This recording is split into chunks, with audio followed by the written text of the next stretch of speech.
There are many ways in which we could enter into reflection on these powerful gospel words, many ways in which we could discover new things about the prodigal son.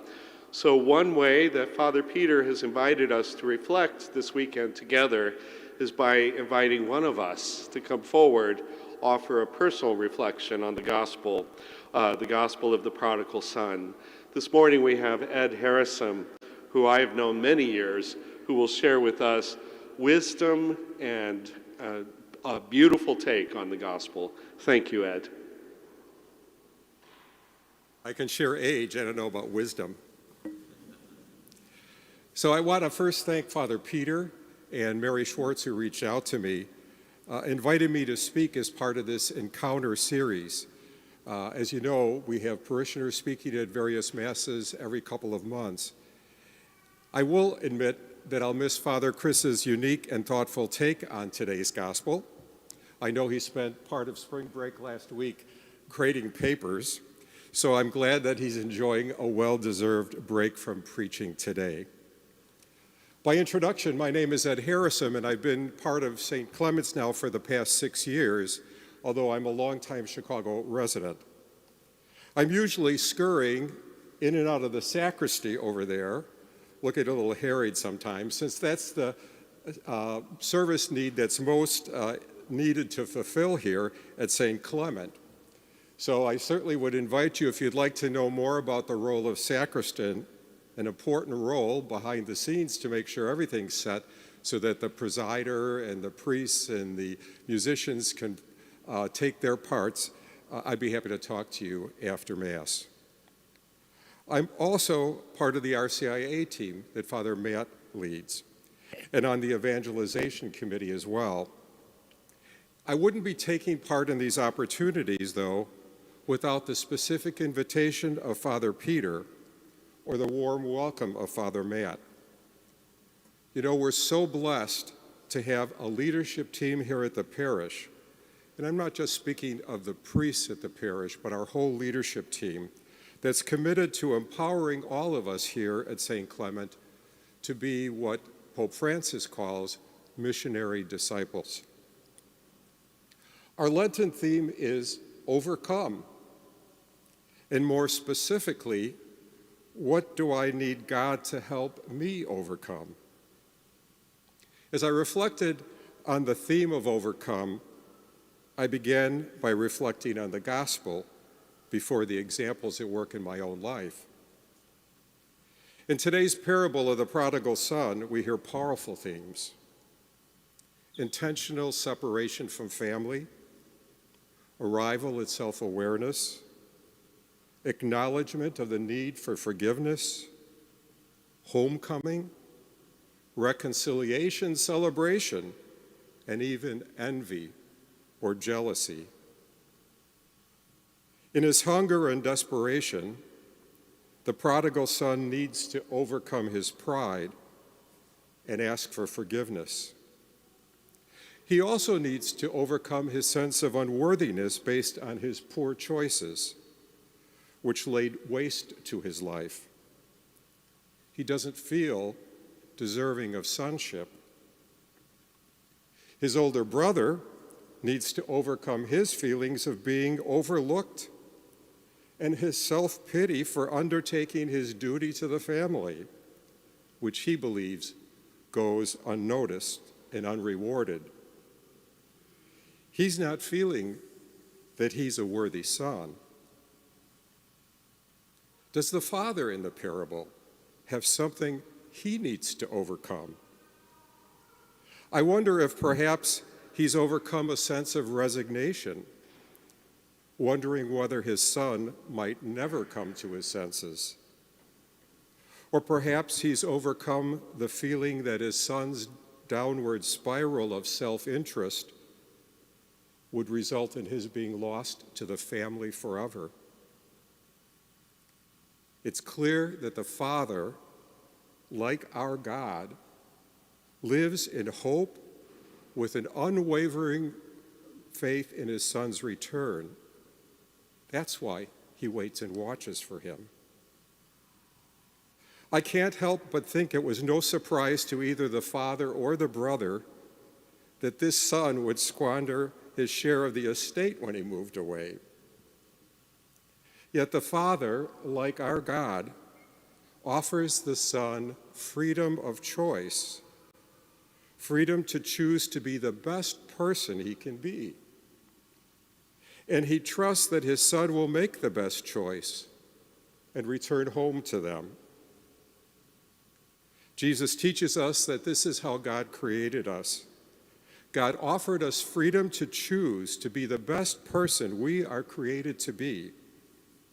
And when we are distracted by the world's glitter and fool's gold, God waits for us, hoping against hope that we will find our way back to him.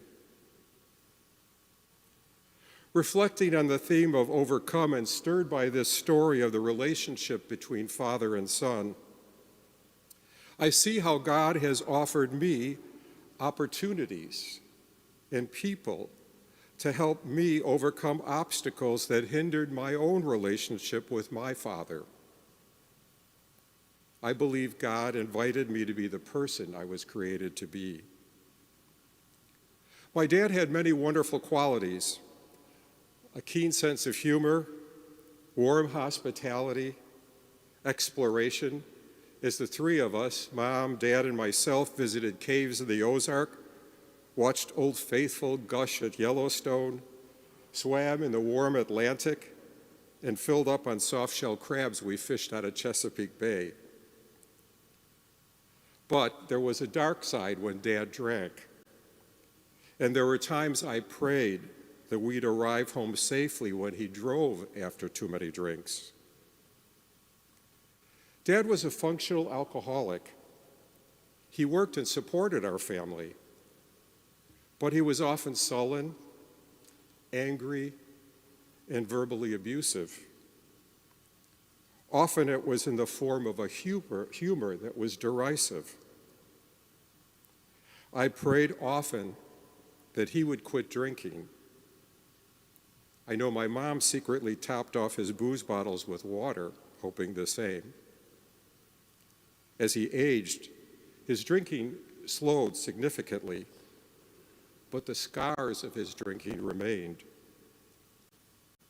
I excelled in grammar school, was placed in the honors track in high school, and was the first in my family to graduate college. I radiated external success and built close friendships, but Dad's drinking was a family secret, and I always worried that secret would get out, especially at milestone celebrations. First Holy Communion, confirmation, birthdays, and graduations. I always wondered whether he'd stay sober or whether he'd embarrass us at those events. These should have been joyful moments that I couldn't completely enjoy because I was on high alert and watchful. Inwardly, I felt unworthy and vulnerable. I felt a lot of shame. Young people and adults in the era in which I grew up in the 60s were often made to feel ashamed of themselves as less than worthy because of poor choices they had made. I suspect this continues today as I witness the debates regarding our justice system and the systemic issues of poverty and race at play in our world today. This confusion between shame and guilt is often the dynamic at work in families touched by addiction. And I grew up in a family touched by addiction. And one of the foremost rules was silence. Don't talk about what's happening at home. This led to an extreme feeling of isolation. What I didn't learn until much later is that there is a significant difference between shame and guilt. Guilt is the awareness that I've done something wrong, that I've acted against my values or what is expected of me, but I'm still worthy of love. Shame is a deeply held belief that in my personhood, I'm wrong, that I'm fundamentally flawed. Healthy parenting and classroom teaching ought to distinguish between the two. One's behavior carries consequences, but a person's value never diminishes. Shaming a person negates our belief that at our core, we are all created in God's image and fundamentally good. The Father in today's gospel believes that both his sons are fundamentally worthy and good, even though each son felt they were not valued. One of the ways God intervened to help me understand the distinction between guilt and shame came in 1988 with the help of my confessor, whom I invited to be my spiritual director. After several sessions, he recognized that my struggle with my faults came from deep-seated feelings of shame. He helped me to believe that I was a beloved child of God, and even with my failings, and that I was not fundamentally wrong. I truly believed God put him in my path to help me overcome my deep-seated feelings of shame. As he learned more of my history, my spiritual director encouraged me to attend a 12-step ACOA meeting, a meeting for adult children of alcoholics. He shared with me that he had also attended these meetings at one point in his life and found them healing.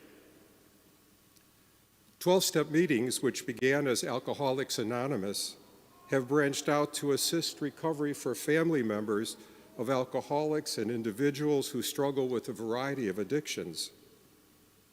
Attending meetings and working the 12 steps helps to combat the isolation and shame that individuals feel who are touched by addiction in their close relationships. In today's gospel, the younger son feels isolated and at his lowest when his resources are gone and he's tending the pigs. It is then that he overcomes his pride and decides to return home. He does this by remembering the goodness of life in his family, but he's still unwilling to claim the right to be a member of the family. He begs to be treated as a hired hand.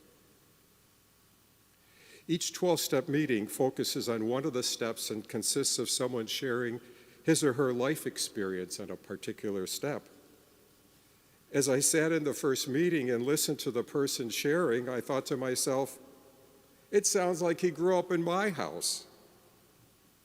In regularly attending these meetings over several years and in the friendships which I established among others touched by addiction, I learned that I was not alone in seeking to release shame and embrace my God-given goodness. We weren't crazy after all, but our lives were disoriented due to the alcoholic family member's addiction. We ended each meeting with the Serenity Prayer. God, grant me the serenity to accept the things I cannot change, the courage to change the things I can, and the wisdom to know the difference. I read all I could about alcoholic family systems and codependency, in which someone with low self-esteem has a strong need for approval from another person who is controlling and manipulative, such as a person addicted to alcohol or drugs. Slowly, I began to differentiate between guilt and shame. I had done nothing wrong, and I began to realize that neither had my dad. As I looked at our family system and the family system in which he grew up, I realized that his addiction was generational, but it didn't dampen the strong residual feelings I had about the effects of his drinking in my earlier years. My dad also struggled with shame. He unsuccessfully used alcohol to medicate it. And as I healed, I began to see him in new eyes, with accepting, forgiving eyes.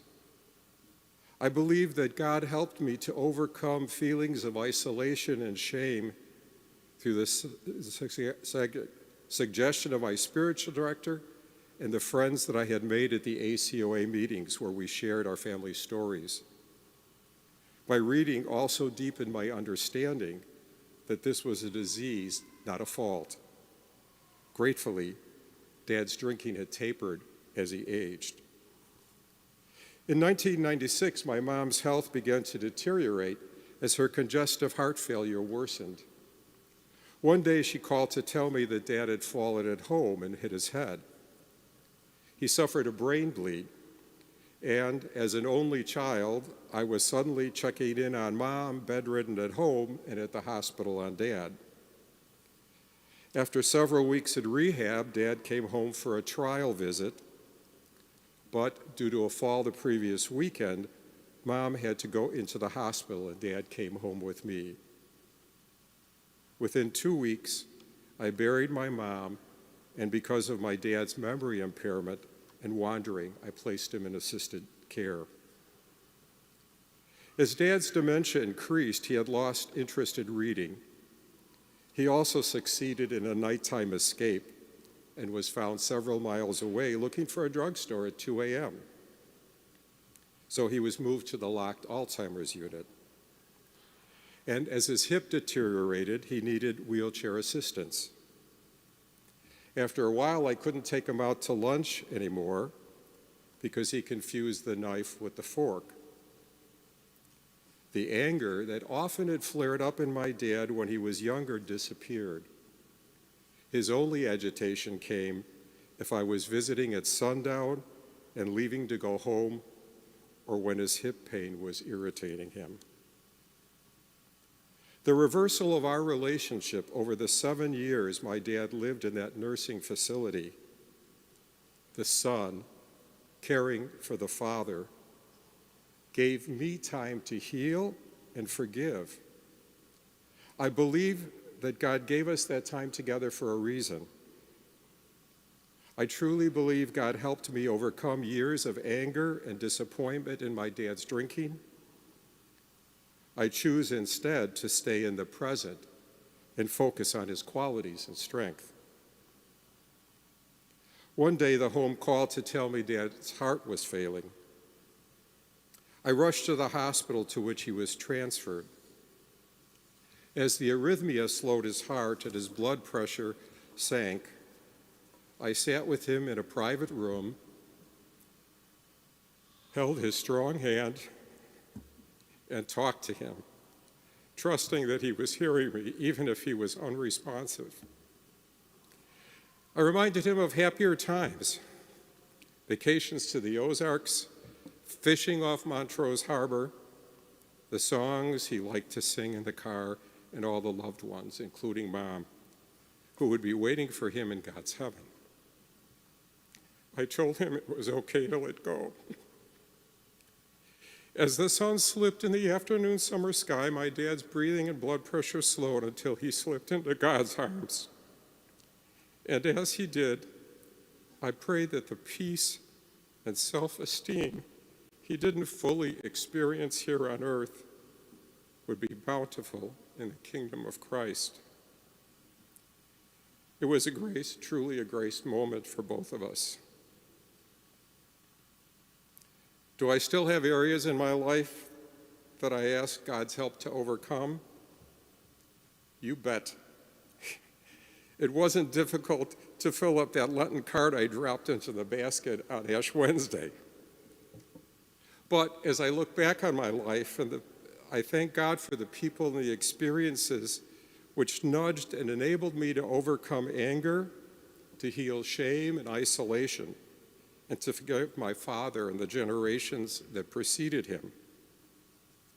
I feel greatly blessed to have had the opportunity to be there for his last moments on earth. Sacred, peaceful moments that I will always carry in my heart. Today, at the beginning of the gospel, they say to Jesus, he eats with sinners. He hangs out with them. He welcomes them.